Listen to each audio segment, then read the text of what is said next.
Presented by Church Tech U, it's the ProPresenter Show. On today's show, what's new in ProPresenter 7.7? Hi, and welcome again to the ProPresenter Show. This is the show, of course, where I talk all about ProPresenter. My name's Paul Alan Clifford.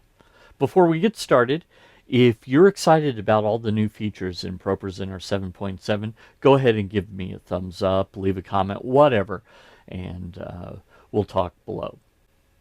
So, one of the great things about ProPresenter Plus is the continual upgrades that we keep getting. And this one is a huge one. I know I said that was 7.6, and it was true. I said that was 7.5, and it was true. But it's especially true with 7.7 because of all the great features that Renewed Vision has added into ProPresenter.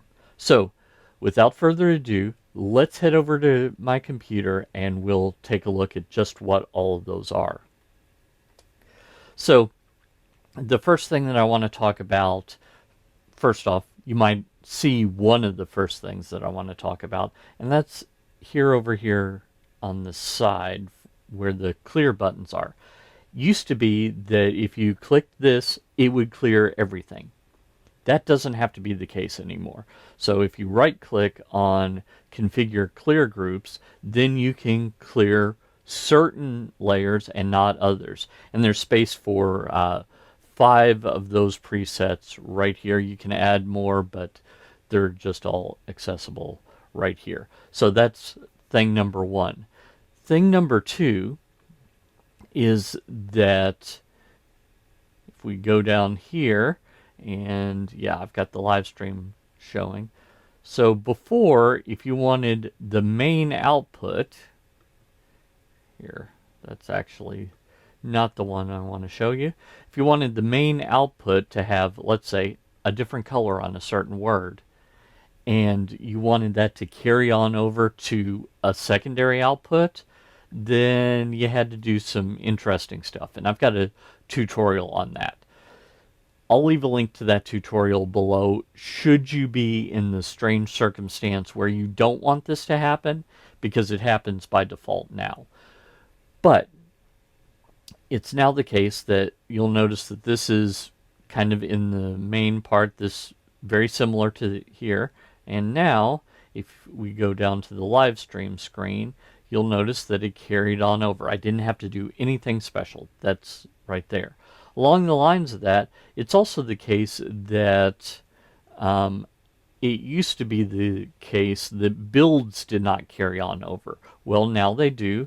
So if we go into this output, you'll notice that that's up there, and this shows, and I do a build here, and then I go to my live stream screen again, and you'll notice that that's done it. And just to show you, continues to do it. So that's something else that they've added in ProPresenter 7.7. Another great thing that they've added is the ability to do custom key mapping. So if we go to ProPresenter up here and then key mappings, you'll see, first off, it has all the hotkeys for groups, which are fairly straightforward. I've talked about that in a previous tutorial. But they also have other key mappings that you can do. You could, for your macros, you can set up a keyboard shortcut. For your props, you can set up a keyboard shortcut. You can set up a keyboard shortcut for your clear groups. Or you can also go into your menu commands and set up keyboard shortcuts. And I'll talk more about that in a future tutorial as well. One of the things that I think is a sleeper, not a lot of people got this initially, I didn't even notice it when I was going through the beta, is they've added some additional abilities with reference to Planning Center Online. Now, if you don't have Planning Center Online, this isn't going to help you, but let me show you. I've already gone ahead and I've imported a Planning Center Online playlist. This is from my church this past week. So First off, if you need to grab something that was attached, ignore that. If you grab something that's attached, you can just do that from here, nice and simple, using this little icon right here. That's the attachments icon. Next to that, we have a plus icon. So if you need to create something in a Planning Center playlist, you don't have to decouple that from Planning Center anymore. You can just create it there. You can import things from your computer directly into there or do a search. So that's pretty cool. You can also hide things. So if, let's say, we didn't want to have this one, I can right click and select hide, and now that's hidden. So sometimes there will be something like a prayer, and there you're not changing anything in ProPresenter, so you don't need that item. Well, you can just hide it, and to unhide it, you've got the ability down here. Another thing that, and this is what I'm truly excited about, if you go to Preferences and then Services, we have the ability here to change some stuff based on how this imports. So I can automatically match, I can show or hide historical plans. But what is particularly helpful in my mind are these two. So you can automatically download presentations and media that are added in Planning Center, or you could automatically upload.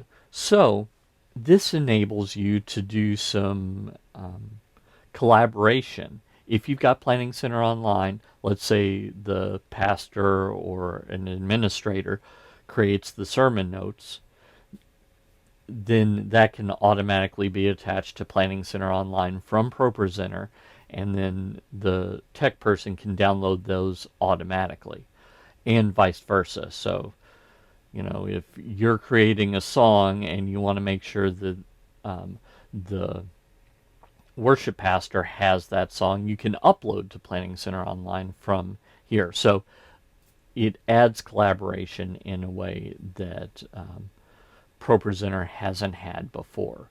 So those are just some of the new features. There's a couple more actually in ProPresenter 7.7, and I just wanted to briefly go over those, and then in future tutorials I'll talk all about each and every one of those. If you like this content, I bet you'd like my ProPresenter 7 Quick Start course. So head on over to tdm.fyi/pro7quick and put in your name and email address. I'll give you a login, and you can take that at your leisure. Until next time, this is Paul Alan Clifford from TrinityDigitalMedia.com and ChurchTechU.com, reminding you to go out and change eternity.